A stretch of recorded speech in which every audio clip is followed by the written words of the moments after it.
बिस्मिल्लाहिर्रहमानिर्रहीम अस्सलाम वालेकुम। मैं समी इब्राहिम हूँ और आप देख रहे हैं हमारा यूट्यूब और फेसबुक चैनल। दो चीज़ें आज डिस्कस करेंगे। एक तो वज़ारत ख़ारजा के अंदर तबादले हैं, ट्रांसफ़र हैं। वैसे तो वज़ारतों में ये सब कुछ एक मामूल का हिस्सा है, लेकिन जो अपॉइंटमेंट्स हुई हैं बड़ी इंटरेस्टिंग है। इससे एक ट्रेंड का पता चलता है और थोड़ा-सा ये अंदाज़ा होता है कि हुकूमत चला कौन रहा है। और दूसरा, सुप्रीम कोर्ट के हवाले से मुख्तलिफ़ ख़बरें आ रही हैं। सुप्रीम कोर्ट के चैलेंजेस के हवाले से ख़बरें आ रही हैं कि इस वक्त क्या सूरत हाल है वहाँ पे।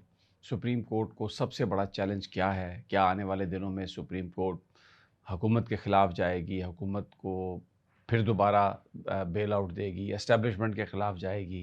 काज़ी फ़ाइज़ ईसा साहब क्या करेंगे? क्या जो उनका जुडिशल पैकेज है जिसमें उनको ये ऑफ़र दी जा रही थी कि आपको 3 साल आपके मुद्दत मुलाज़मत बढ़ा दी जाती है, क्या वो अभी ऑन है, अभी टेबल पे मौजूद है? और अगर वो नहीं है तो फिर कल जो कुछ हुआ और फिर रात में जो जजमेंट आई है काज़ी साहब ने, जिसमें एक सर्विंग जनरल का नाम लेके बातें कही हैं, और ये बहुत अरसे के बाद हम काज़ी फ़ाइज़ ईसा का ये कलर देख रहे हैं।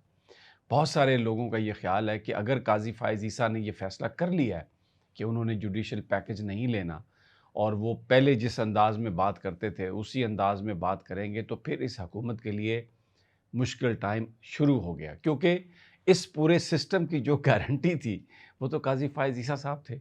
जैसा कि इमरान साहब ने कहा कि काज़ी फ़ाइज़ ईसा साहब ने खामोश रहकर जो बर्बादी पीटीआई की करवाई है, होने दी है, वो बहुत ज़्यादा बड़े उसमें उन पर उनको एक्यूज़ किया जाता है और पीटीआई कहती है कि आप हमारे केसेस ना सुनें।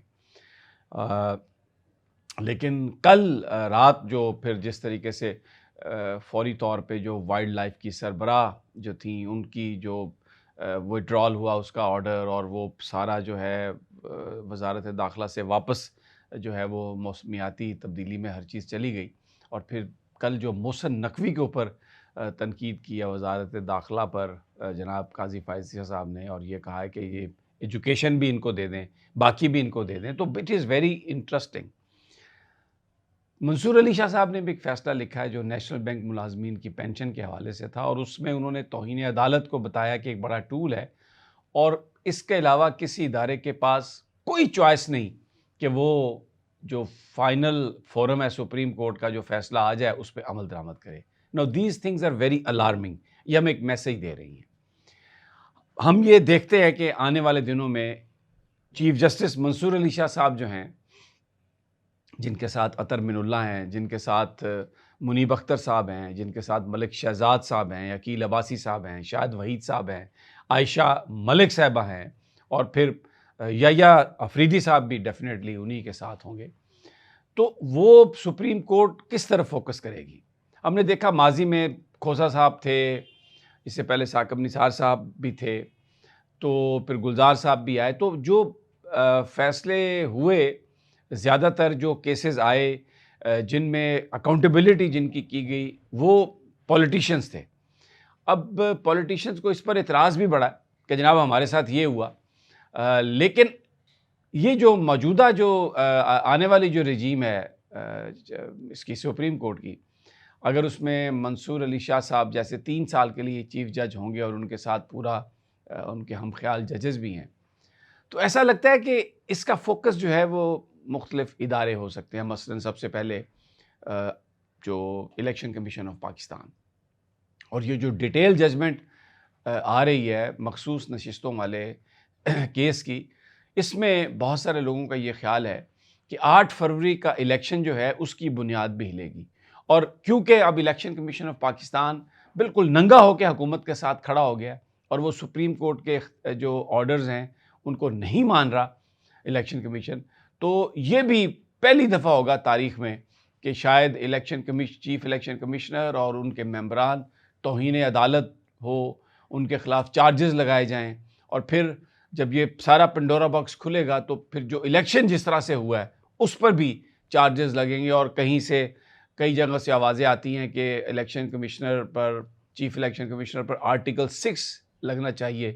तो कोई बाइद नहीं है कि ये सब कुछ हो जाए। और दूसरी तरफ काज़ी फ़ाइज़ ईसा साहब, जिन्होंने कल बड़े गुस्से का इज़हार किया, और बहुत सारे लोग, मैंने अपने पिछले वीलॉग में भी कहा था कि शायद अब फ्रस्ट्रेशन इसलिए है कि भरपूर आपने जनवरी से लेके अब तक भरपूर खिदमत की, आपने हर अंदाज में सपोर्ट किया नून लीग को, नवाज शरीफ की सज़ा ख़त्म की, नाअहली ख़त्म की, उनको हुकूमत में बिठाया।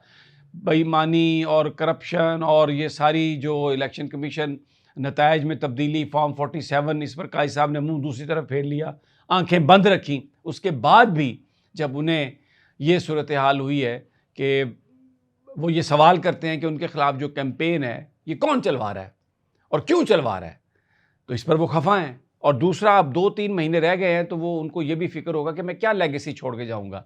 अभी इस वक्त की जो लेगेसी है वो तो शर्मिंदगी ही शर्मिंदगी है।